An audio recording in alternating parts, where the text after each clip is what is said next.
Dobrý večer, vážení diváci. 12. května začalo 67. Pražské jaro. Jak ale vypadalo to vůbec první? Zahajoval ho Rafael Kubelík s Českou filharmonií a mezi hosty nechyběl prezident republiky Edvard Beneš.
Tradice na jedné straně a na druhé krok s dobou současnou. Organizátoři našeho nejstaršího hudebního festivalu pamatují na obojí. Na co se tedy můžeme těšit v nadcházejících 3 festivalových týdnech? Zeptali jsme se ředitele Pražského jara Romana Bělora a dramaturga Antonína Macnera.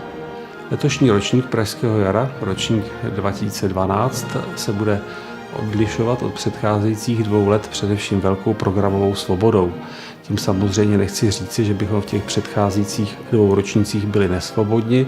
Z logiky výročí jsme ovšem museli vzdát poctu nejdříve Václavu Martinu a potom Gustavu Mahlerovi. Úvodní koncert ročníku 12 byl svěřen po relativně dlouhé přestávce našemu nejvýznamnějšímu orchestru České filharmonii, kterou řídil významný ruský dirigent působící na Britských ostrovech Vasilij Petrenko, a určitou symboliku či návrat k tradici lze vysledovat také v tom, že závěrečný koncert jsme svěřili Symfonickému orchestru hlavního města Prahy FOK. Tím dáváme najevo to úzké propojení Pražského jara s 2 nejvýznamnějšími sezónními pořadateli, s Českou filharmonií a FOK.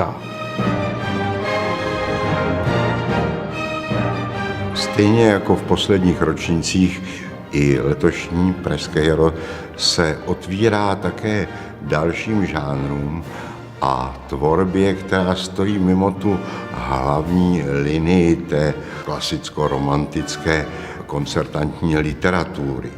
Tak například budeme slavit z té výročí narození Johna Cage, otce vlastně avantgardní moderní hudby, a nejenom hudby. On Cage svými myšlenkami dodal množství inspirace výtvarným umělcům, tanečníkům, básníkům a celé řadě dalších umělců, s nimiž se celý život přátelil.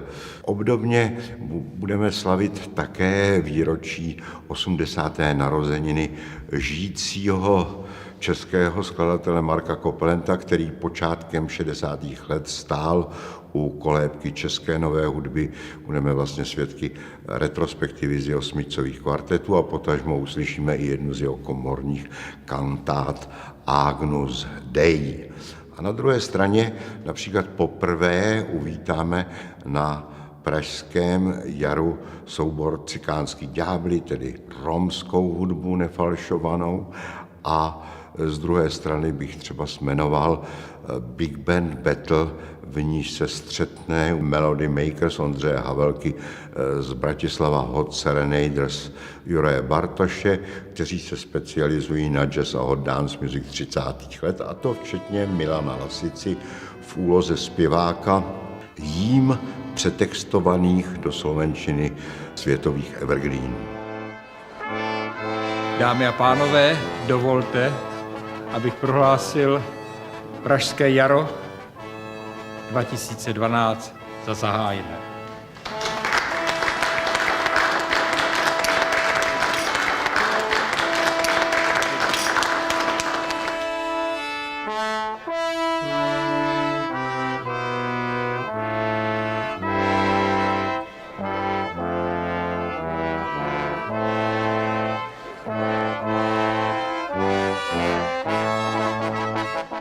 A ještě vám samozřejmě dlužíme ohlédnutí za letošním zahajovacím koncertem. Po 5leté přestávce patřil České filharmonii, v jejímž čele stanul rodák z Petrohradu, současný šéf Královského filharmonického orchestru z Liverpoolu Vasilij Petrenko.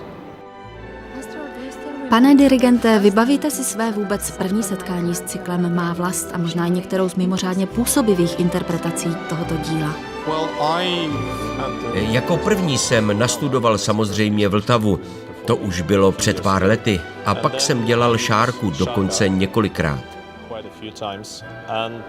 Co se týká pozoruhodných provedení, je jich dlouhá řada, počínaje vynikajícím Rafaelem Kubelíkem.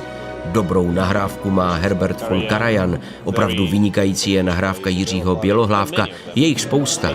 Pro mě byla vždycky radost uvádět některé části z tohoto cyklu, no a dnes se samozřejmě těším na svou premiéru s celou vlastí.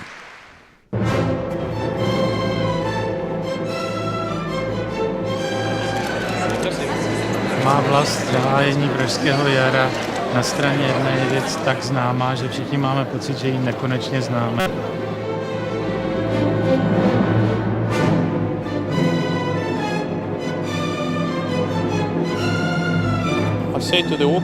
Po zkoušce jsem orchestru řekl, měli byste tu skladbu hrát jako vůbec poprvé v životě. Vím, že už jste ji uvedli mnohokrát, ale je to dílo, které opěvuje vaši nádhernou zemi. Musíte ho prožít, vychutnat, vyprávět příběh ukrytý v každé z vět, sdělit publiku, jak hezké je, že tady žijete. O tom ta hudba je.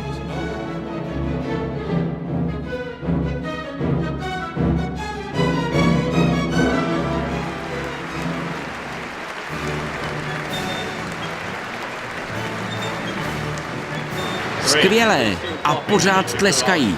Jdu tam.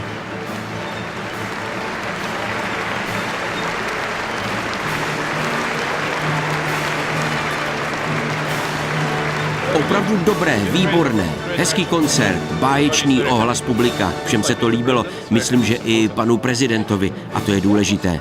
Zítra to bude ještě lepší.